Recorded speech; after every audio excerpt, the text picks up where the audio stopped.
Hello, everybody.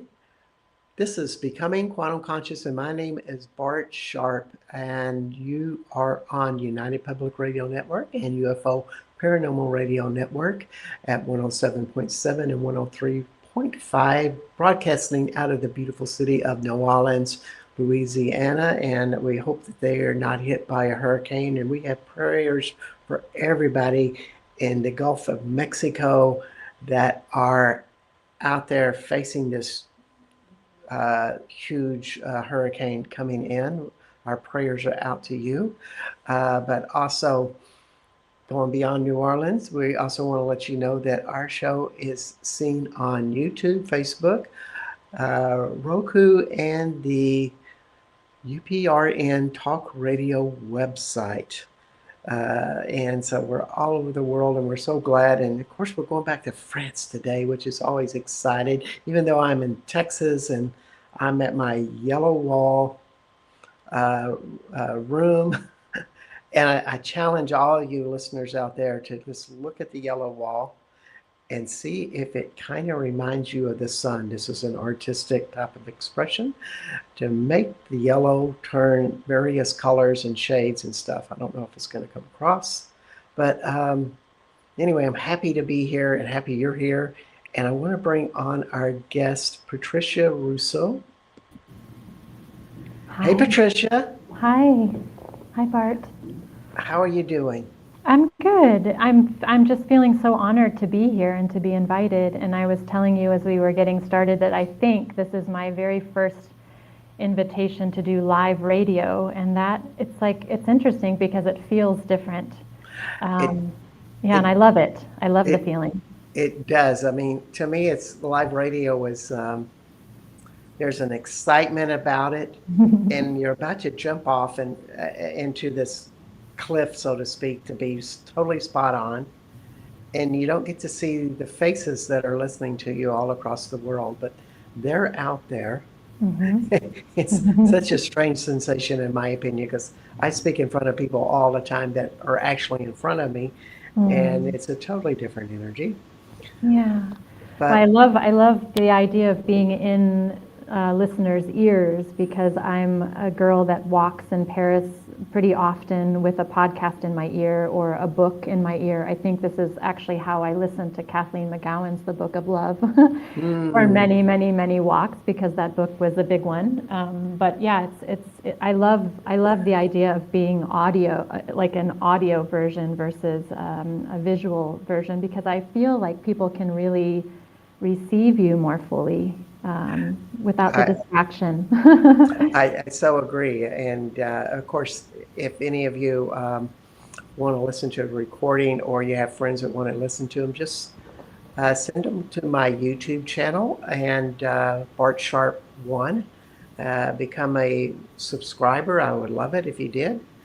And also, I just wanted to give a short bio with you, Patricia, because you've done a lot of different types of spirituality, which makes your spirituality much broader in a bigger perspective. I love that. But here's a little bit of a bio to start to show. As an American living in Paris for the past 7 years, I walk the city not as a tourist, not even as a local, but as a pilgrim. Paris for me is a living temple. Ooh, I love that. Where the seen and unseen meet. Sacred Paris is offering that has bloomed from this love story, one that begins long before I arrived. Before I made my home in Paris, I spent years traveling the world as a luxury travel writer and content creator, visiting some of the holiest places on earth. But the sacred didn't shout. It revealed itself in stillness, in the hush of a temple at dawn, in the flicker of candlelight, the way beauty shows the breath.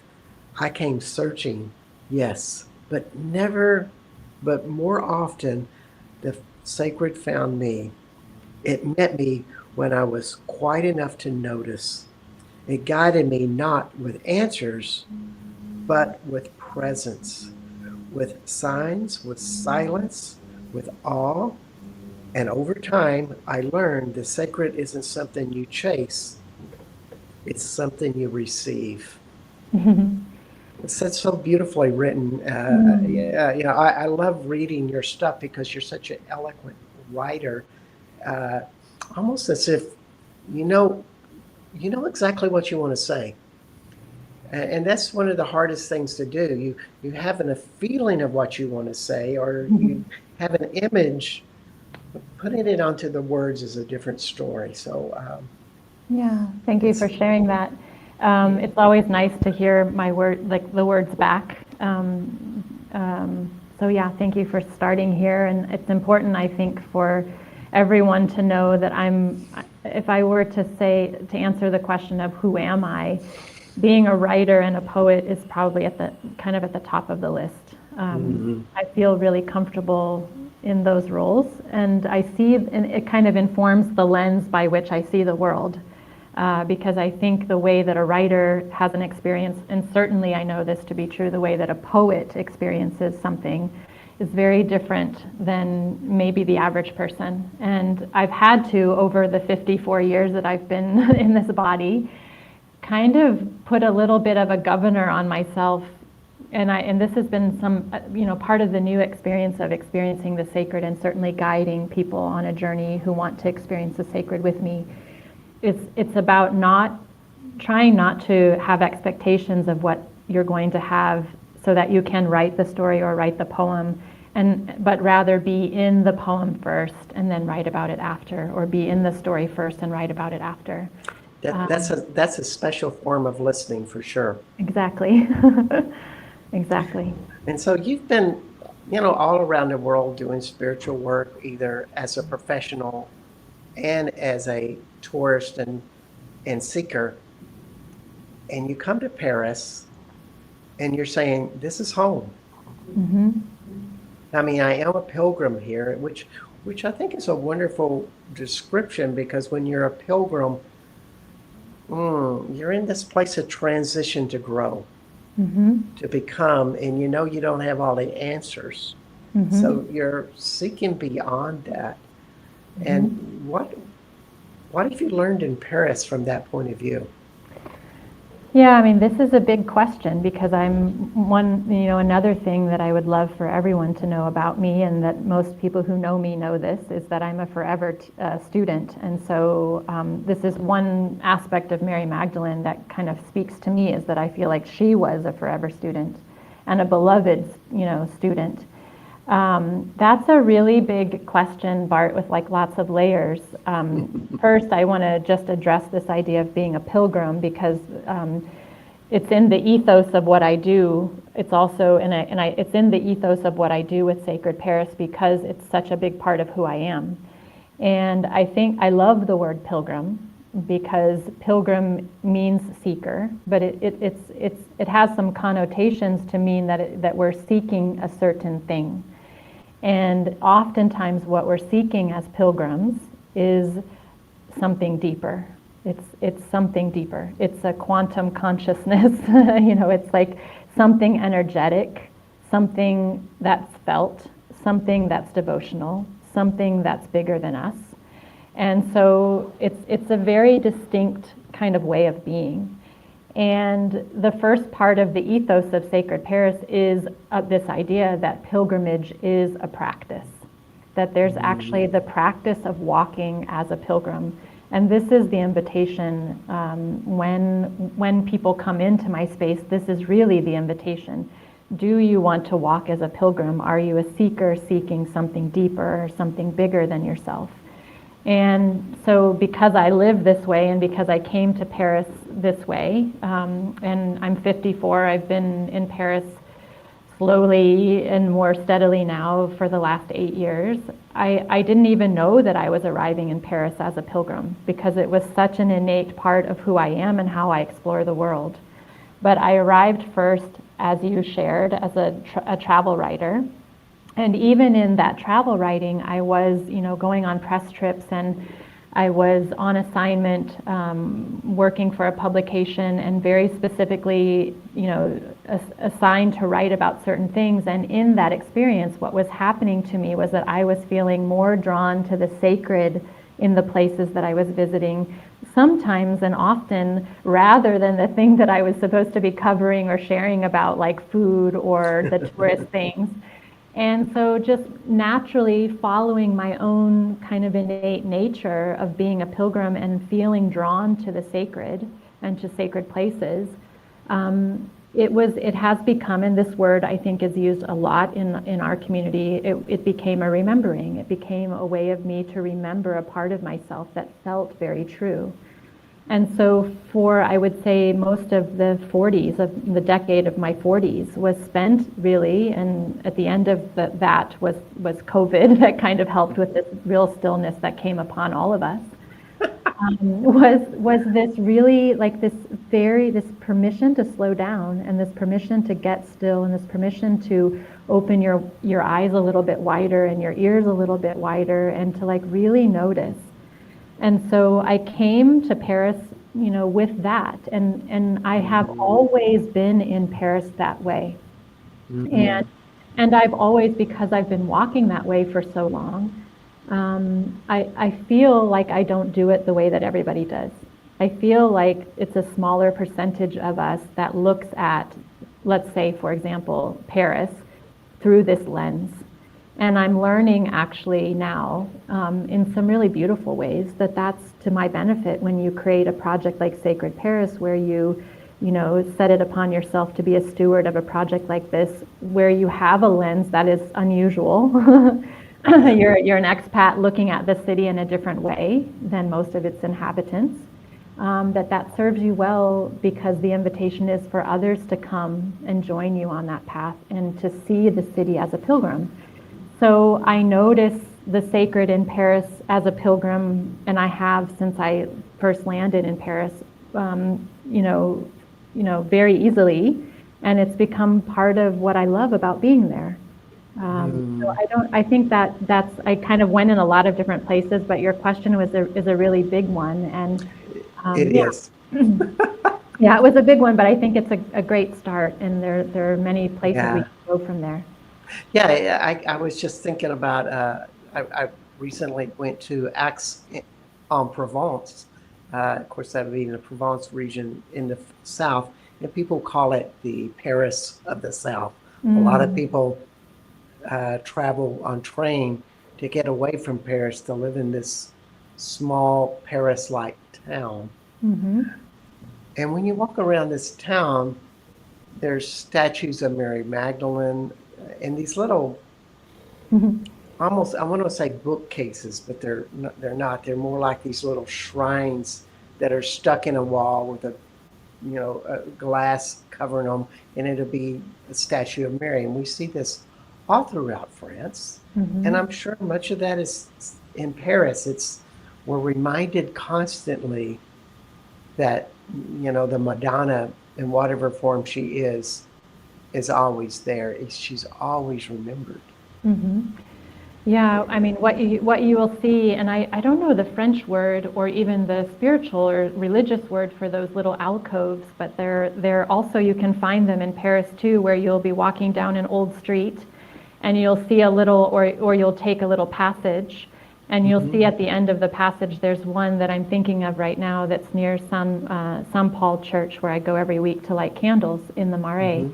And just down a dead-end passageway, there's a little alcove, and in that, the lady of the hour changes. The statue is sometimes the Mother Mary. The last time I was there, it was the Lady of Lourdes. And so it's beautiful to be able to see that these places have literally been carved out, and the intention is to venerate or honor the ladies of whatever the moment is or the intention is. And you can see that this is why also part of my ethos is this idea that the feminine is sacred. And I want to say that probably before this idea of pilgrim and pilgrimage and even devotion landed for me living in Paris, the very first thing and the most fundamental thing in terms of energy that I feel about Paris and living in Paris is the feminine. And I feel this come through so deeply and so strongly in the French culture overall, just in the care, in the way they carry themselves, in the things that are important. And in the land itself. In the land itself, yeah. And I feel, and people may not feel this or may have a different opinion, but I have always felt that Paris is a very feminine city. And so, yeah, so it doesn't surprise me that there would be a lot of honoring of the feminine in the religious realm of Paris, and in the spiritual realm, certainly. Yeah, and because it feels like it's been there for a very long time, and it's also deeply embedded in the culture. Yes, it is. And as I was told, when you look at the word Paris and its ancient interpretation or expression, it would be par Isi, or for Isis. It has its roots deeply into an energy that is feminine, just like, well, at least in the southern parts of France, we always say, well, Isis is everywhere. And then you go, well, I don't see any statues of Isis around. And they look at me and go, silly boy, she's in the land itself. Right. And Well, I'm like, oh. yeah. And certainly those, and I shared with you before we started that I'm not French and I'm not a historian, so I lean on, beautiful brothers and sisters to help me where I wobble in these areas. But certainly anybody who's on this path knows that many of the most important churches that you would visit in Paris are built on top of temples that used to be temples that were where the Sophia, we can just say, was honored. And there was some great devotion to Isis in some of these temples. And so, yeah, I mean, I have this on my list. The Isis-Paris connection is not something that I feel like I'm an expert about, and it's something that I'm wildly curious about. And as a matter of fact, I really lean on the sisters that are in my circle that are, guides in Egypt. I haven't been to Egypt yet, although I'm feeling called there, and we'll probably do something Paris and Egypt connection, because I know based on the ley lines and the energy and the sacred geometry of the way that the city is laid out. And I also know, for example, Notre Dame, the legend is that this was, originally an Isis temple, that the church is built on top of an Isis temple. And so it's important to know this, and those of us that are sensitive to energy certainly can feel the depths of the feminine in these places in particular. In particular, so true. I want to say hi to Heidi. Good day, Bart, Patricia, from Boulder, Colorado. Didn't realize you had a YouTube channel. Thank you, Patricia. It's so true that all of this connects around. But let's bring you to the topic of what the show was titled, Mary Magdalene in Paris. What does that mean to you? Well, it's a big and beautiful subject, and it's the most popular request that I have at the moment. Show us. First, I want to just share with you how this kind of began. For 5 years, I've been guiding pilgrimages in Sambam. I went there for the very first time on my own, not knowing very much about it, had a mystical experience at the very top of the mountain, and vowed that I would go back for the rest of my life every single year.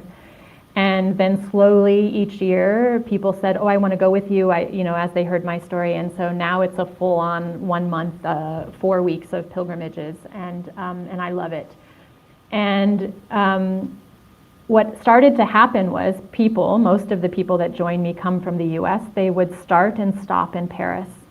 And so they would say, "Can you show us something about Mary to kind of drop us in before we go to Sambam? And when we come out of the pilgrimage, can we also experience some things in Paris to kind of keep us in the energy of Mary that we just experienced in the South?"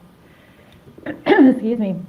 And so little by little, what ended up happening was I was beginning to share with everyone my Mary in Paris, or my experience with Mary Magdalene in Paris. And it's important to know, unless somebody knows different than I do, that to my knowledge and to the history that I've done my own research about, Mary Magdalene actually never physically walked in Paris. She never came up that far north. Mm-hmm. However, you wouldn't know that by visiting so many places, because she is clearly so revered in France, and made such an important impression in the lives and the spirits and the hearts of the French people, that she is alive and well in so many places in Paris, in the sculpture, in the paintings, in the churches, the little chapels in the churches, in museums. And so I would love, Bart, to share with you kind of a short list of some of my very favorite places to find her. I was hoping you would. Yeah, perfect. Because I know there are the most obvious, and you mentioned La Madeleine, the church that doesn't look like a church, and it's this church that has, I think, 56 or 58 columns all around it, and it was originally, it's been so many different things. You can look up the history of this building, but it's interesting because, and from the facade, it's interesting because there's some ambiguity just looking from the street at this building, because it looks regal and it looks like it's something. However, there's no cross like you would find on most churches. There's no cross indicating that this is a church when you look at it. And so that's one interesting thing to kind of note, that you would notice as a pilgrim going to a sacred site. This is something that you would take pause and you would look up to, and you would say, oh, it's the church for Mary Magdalene. However, there's no cross on this church outside, and that's very interesting. So there's a lot about this church that I think is interesting, and this is kind of bringing us into what I think is going to be, like, until I take my last breath, I'm never going to be able to discover all of the mystery and all of the magic and all of the sacred in Paris, because every time I go into that church, for example, I see something different. And I can't even tell you how many times I've been in that church. So just one thing that I noticed when I was there and wanted to confirm or have not confirmed, it is on the highest point of that area. I think you're thinking of, I think you're thinking of Sacré-Cœur. Okay, sorry. So yeah, and we can get to that one, because that's a very special church. But La Madeleine is actually, and it's important to know, the location is very significant for La Madeleine, because it's just off of one of the major ley lines in Paris that has a very masculine energy, which has, it has the Louvre, it has the Little Arc, it has the Concorde, it has the Arc de Triomphe.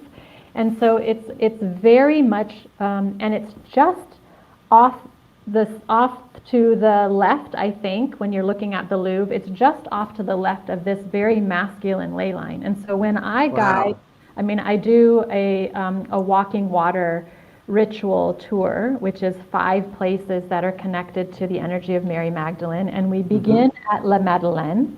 And we go to the Concorde, so we begin in this very feminine energy. Well, it's feminine energy, but it's in this very masculine building, and we make our way to the ley line, or this beautiful line that goes through Paris that has some very, very important significance.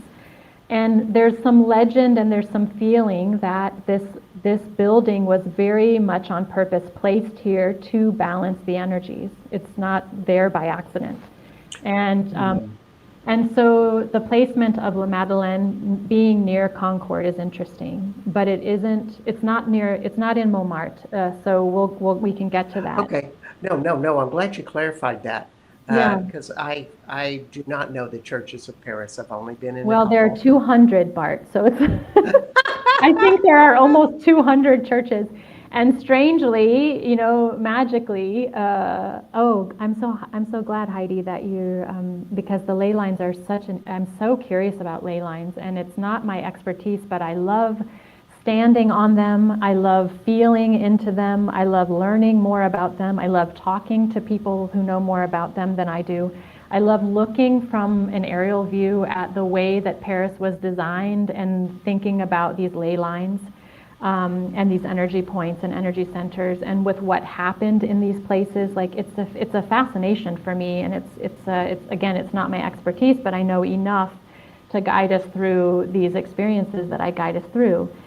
And one thing that I want to say about La Madeleine is that it has a relic of Mary Magdalene in it, which for a Really? long time was not visible to the public. It was kind of behind closed doors, to my understanding. But for the last however many years that I've been, going there, so at least for the last handful of years, you can now see one of Mary Magdalene's relics. And I think that it was given to the Madeleine Church by Saint Maxim in Saint-Baume. So they're sharing the relics, and there are relics. We have some relics in Vézelay. I think there's a relic in Chartres, and I think and there's certainly a relic in Paris. And so when you think about Mary Magdalene and the connection, and I'm not Catholic, but I have lots of Catholic sisters that share with me how important relics are and how important venerating relics are. And for those of us that can feel energy, it's an important thing to have an energetic connection. And so I think the Madeleine Church,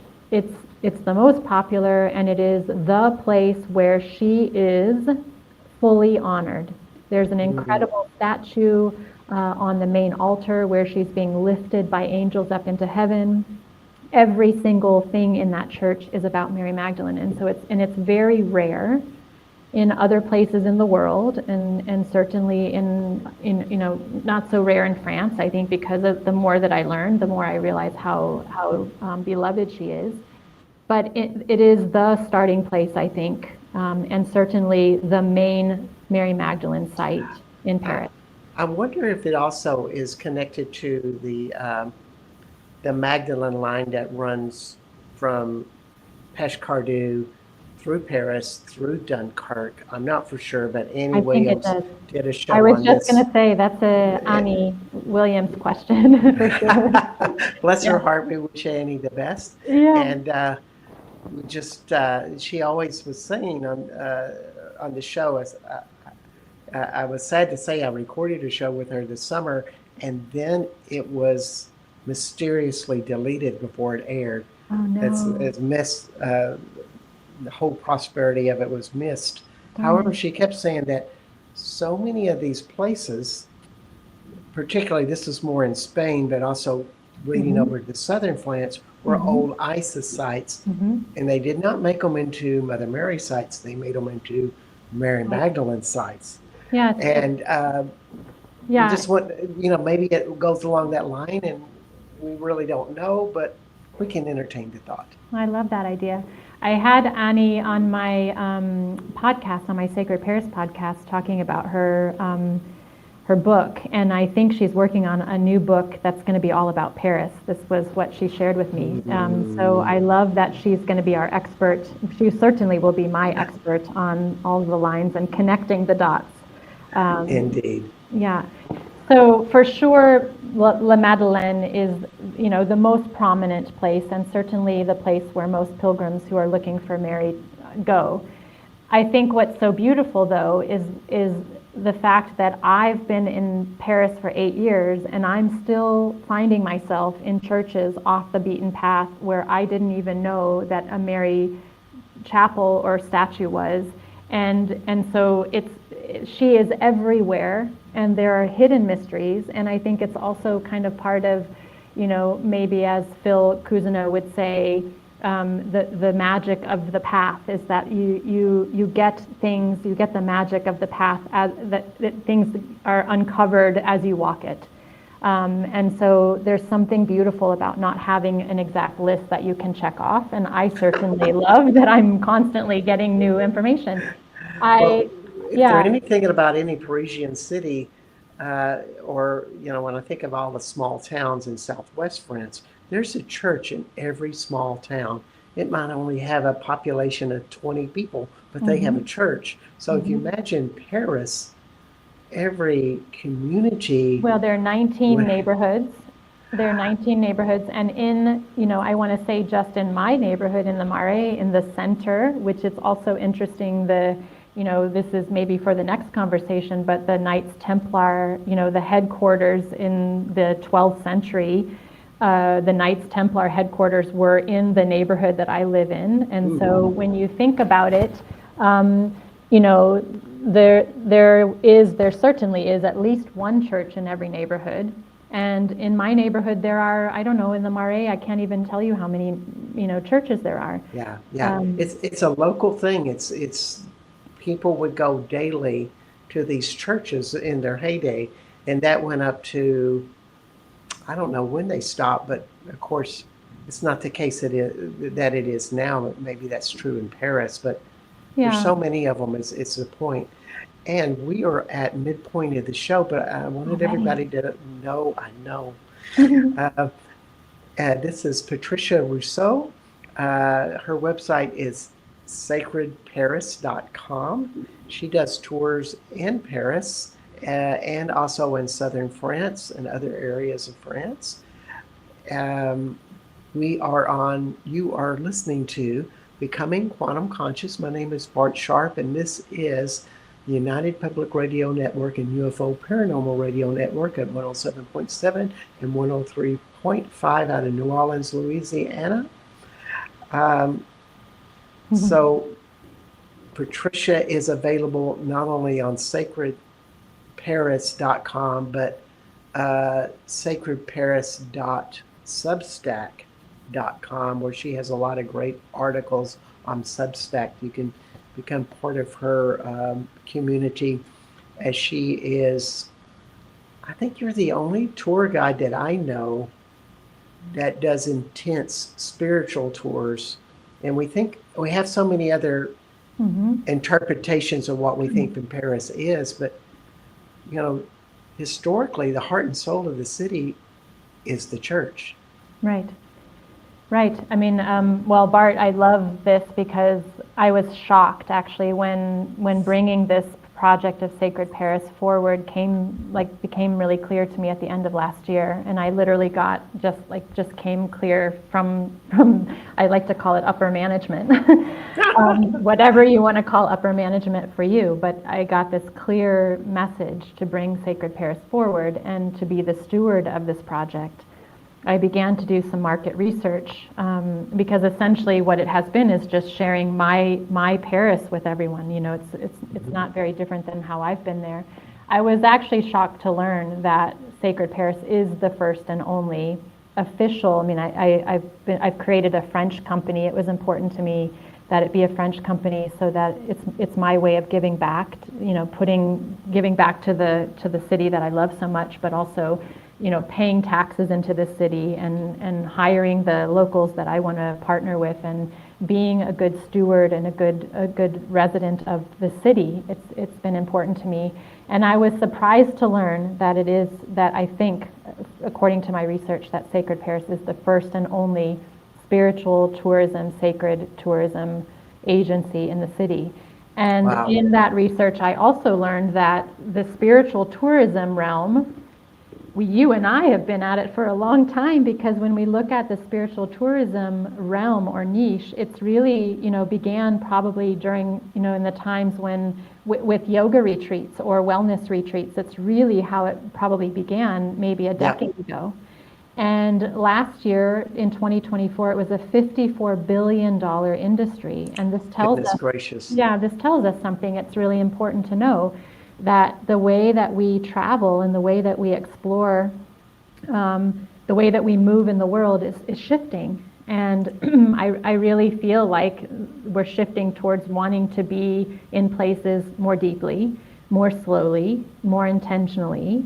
And this is certainly good news for you and me, because this is how we've been walking our path for a long time. And I have experienced, just in the short time that I've been at it, you've been at it for a lot longer than me, how much more prevalent it is for people to want to guide on the path and for people to be wanting to walk this path.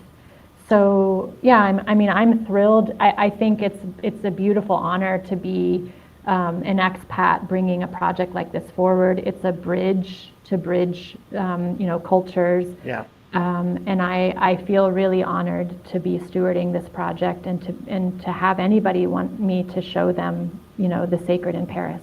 Indeed. Just to What, touch on one thing, sorry, Bart, want to touch on one thing when you said, people aren't visiting churches as regularly as they used to, and you said, I don't know why that is. I think we have to remember that for a long time in the French culture, they were required to go to church, and they were required to go to a certain church. And they fought long and hard in some pretty bloody battles to be able to have the freedom that they have now to not go to church. And so I think that, the pendulum has to swing way out, so we stop going to church. And then I think we see what's happening now is that we're coming back. But there isn't many of the churches that I go into, I'm oftentimes alone. But on Sunday, you see churches filled. And there are also some people, many beautiful people that are there during their lunch break, lighting candles and saying their prayers. And so it's still happening, but definitely not like it used to. it- well, I just had to say in Southwest France, as a Frenchman told me, he goes, yes, I don't go to church. However, I am kind to people. I'm good to people. I'm out there practicing goodness, and that's my church. So I think it's not like the French have lost touch. I think they're just expressing it in a way that's more their own personal applications these days. Sure. Because you see people in general in France uh, in a kind spirit in general. Yes. And I just wanted to say the people that do take vacations, um, I invite everybody to the possibility that a lot of people either want to escape or they want to relax on a vacation. But I invite the possibility that you look at, you want to go on a vacation to transform, that when you leave, and it doesn't matter whether you go on a place out in nature in Wyoming or to sacred Paris or wherever, but when you have this transformation that your energetic vibration evolves to a greater place, you come back to your regular world changed and renewed. And I think that's what people are really looking for. And maybe that's why we have such an upswing in tourism for spiritual tours. And I'm just promoting all spiritual tours and spiritual life, that you find your identity by reconnecting with land source. And when we talk about churches, a lot of them weren't put in places accidentally. They were put in places purposely, like the one you were just talking about, the Magdalene Church, right on a ley line. And when we talk about ley lines, we're really talking about a deep connection with the earth. So all of that stuff comes up even though you're in the middle of the city. Right. No, it's so true.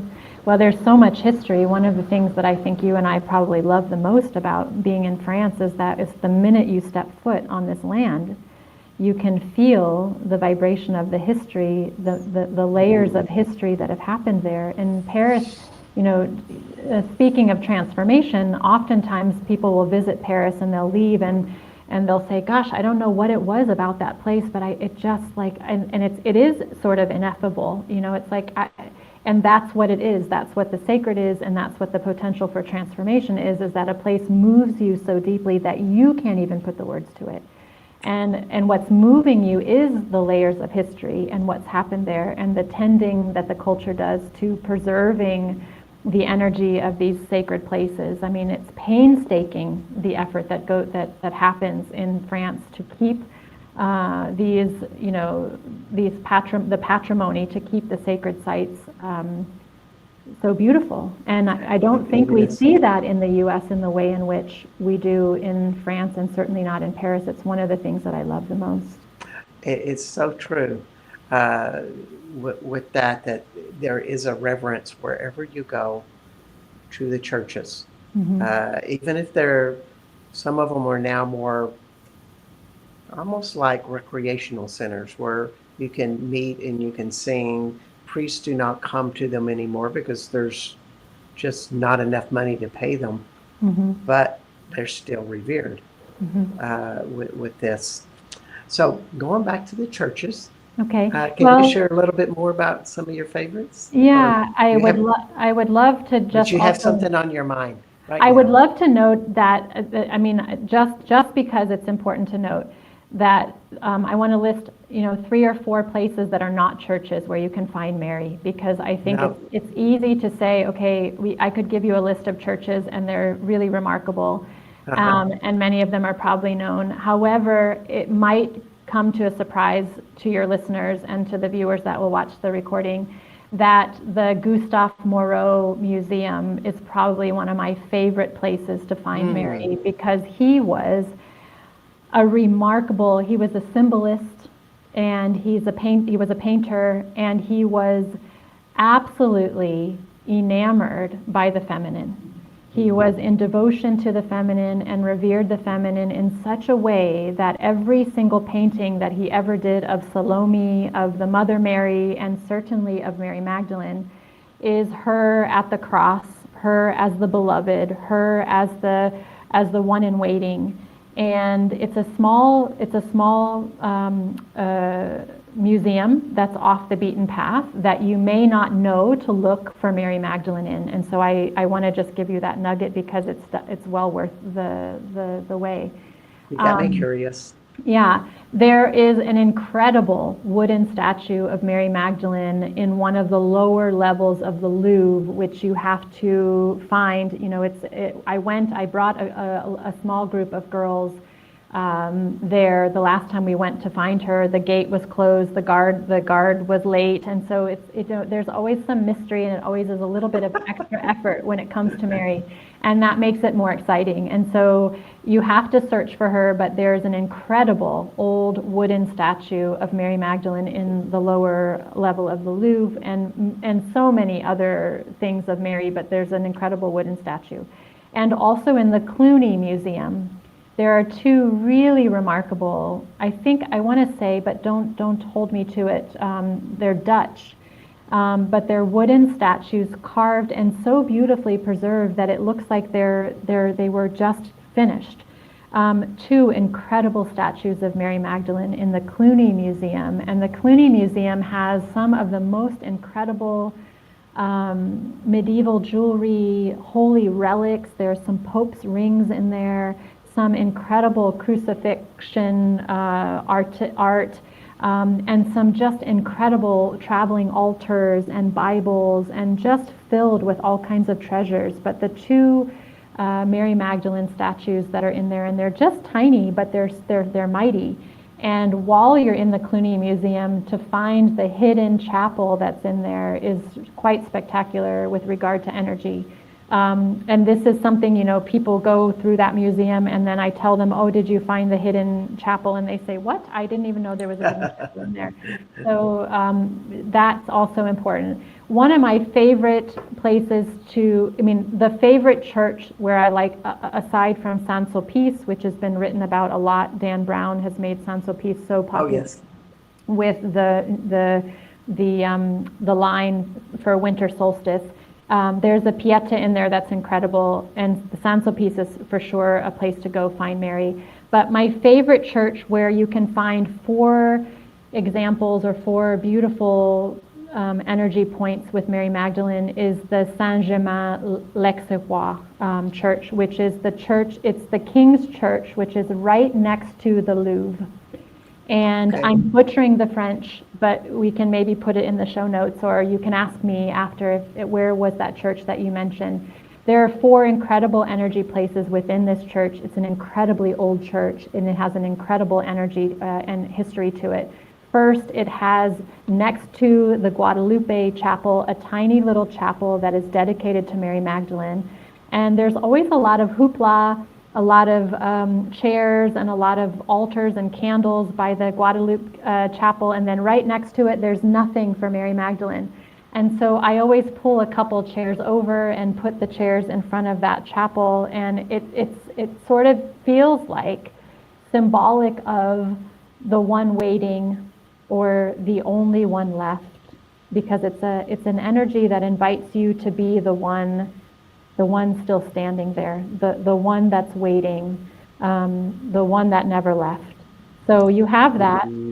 You also have a sculpture in the back behind the main altar where she is just this really precious, beloved at the feet of Jesus, and that's not to be missed. There's a stained glass. I think I posted it in your group. You've been so generous with all of us to post things on the path. And there's a stained glass where it's based on interpretation, but it looks like all the apostles and Mary.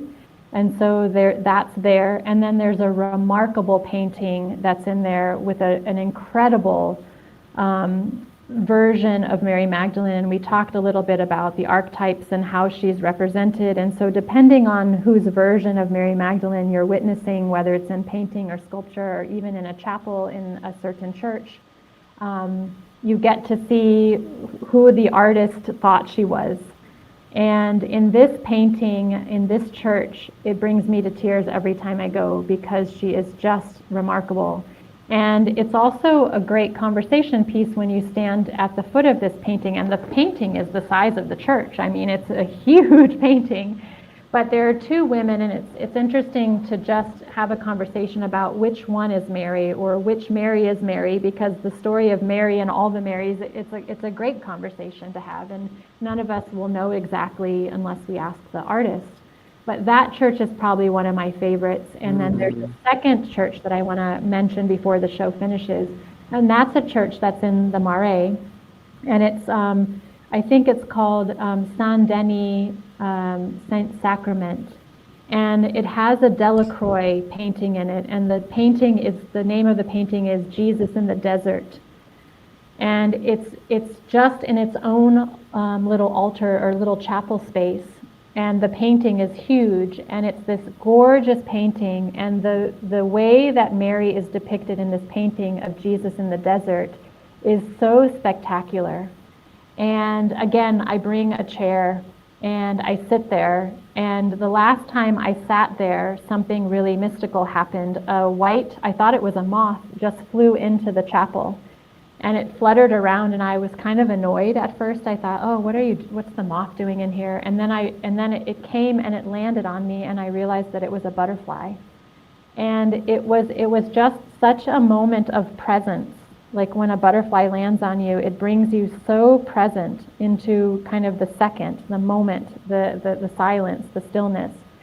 And it was just a tearful moment because I felt the sacred there, and it was just a reminder to just go slow and to notice and to be mindful of the breath, to be mindful of the stillness, to be mindful of the things that you don't see, or to the things that are often in plain sight but hidden. So these are some of my favorite places to find her, and there's a long list. There's some hidden, kind of off the beaten path places that I think you can really feel her more deeply. Wow, that's amazing.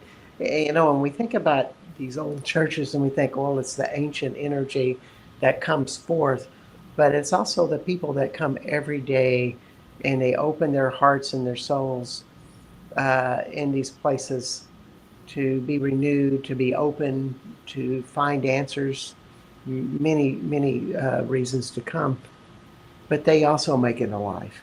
Well, my favorite place to feel that is the Miraculous Medals Church. I don't know if you've ever been in that church on Rue de Bac, but there are women in there, mostly women, in there praying the rosary in the Miraculous Medals Church all day long. Wow. And I don't know if you know the story of the Miraculous Medal and the vision that came to the nun in this church, but you can go for the 3 masses in this church and have your medals blessed. And this is really the place, if you want to feel what you're saying, where you can feel people praying there nonstop. And the second place that you can feel this is the church that you mentioned, Sacré-Cœur, on the highest part of Paris at the top of Montmartre, where a perpetual prayer of 140 years has been taking place nonstop. Wow.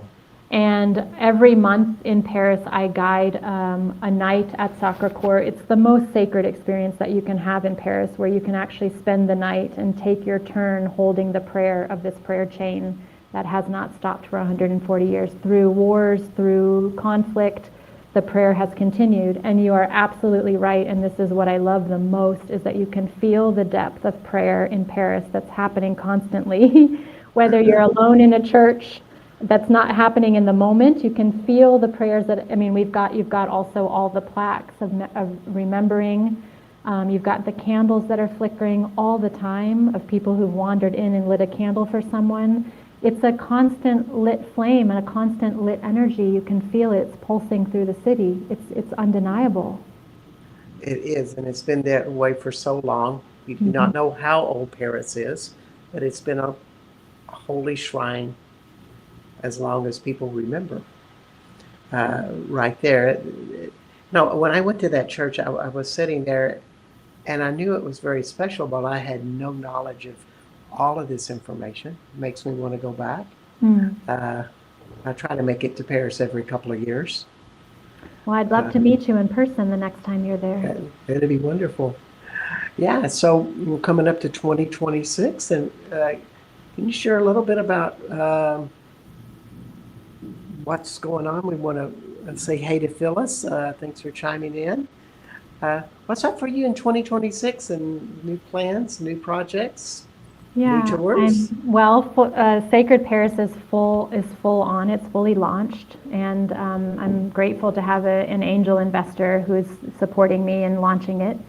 I will be bringing forward at least two, but I hope three pilgrimages and retreats. There are 6 and 7 day experiences happening in Paris. I think I'm the only one at the moment who's offering a Sacred Paris pilgrimage, which is a 7-day experience, experiencing all the faiths in Paris in 7 days and all the sacred sites in one. And that's in February. In June, I will host a 7-day Mary Magdalene in Paris retreat, a pilgrimage experience, where we will visit Vézelay and Chartres.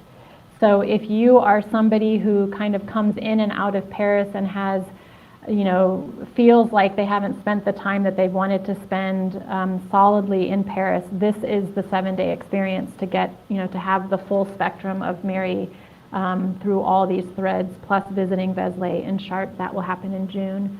I'm going to be in Saint-Baume again. This is the place that I love to be, and I spend several months there. I'll be there again in March, in April, in May, and in September, because the need for me is great. And one new thing that I'm doing is I'm helping guides bring their circles there. So there are lots of women that have circles that live in the US that don't want to do the planning that you and I know is not so easy. And so they're hiring me to bring their circles and to guide them in Saint-Baume, and I'm looking forward to that. I'm also going to be doing an artist in residency because art as devotion is also in my ethos. And so I'll be hosting 3 artists or devotees in residency. I have my Sacred Paris office is also a little sanctuary apartment in the heart of Paris, and so I will open that up to 3 or 4 women next year for 4 days to just come and be either solo or be supported by me. And then I'm doing the 3-hour tours. My most popular 3-hour tour at the moment is the Walking Water Ritual, where we visit 5 sacred sites that I feel like have Mary Magdalene energy. And I have little glass jars where we collect water from each of these places so that when you leave, you have a water altar to take back with you. And I really love that. It was inspired by a woman who hired me to guide her this past summer. And everything that I do monthly experiences. If you're close and you want to be, we go to the hammam at the Grand Mosque every single month. Right. I guide the overnight experience in Sacré-Cœur every month. And so there are some monthly experiences too for people who live in the community or live close by. You're so active. And you can get all of this information at sacredparis.com. Yes, exactly. And also check out the Substack at sacredparis.substack.com. Patricia, it's really wonderful to have you on this show. And before we stop, I'd like to tell everybody you are on Becoming Quantum Conscious, and my name is Bart Sharp. And this is United Public Radio Network and UFO Paranormal Radio Network at 107.7 and 103.5 out in New Orleans. Patricia, thank you so much for being on the show. It's Thank been a you. wonderful journey going to Paris today. Yeah, thank you so much. What an honor to be here with you, Bart. Thank you, thank you, thank you. My pleasure. And hope to see everybody again. And hope to see you again, Patricia. And we'll see you all next week at Becoming Quantum Conscious. Bye-bye for now.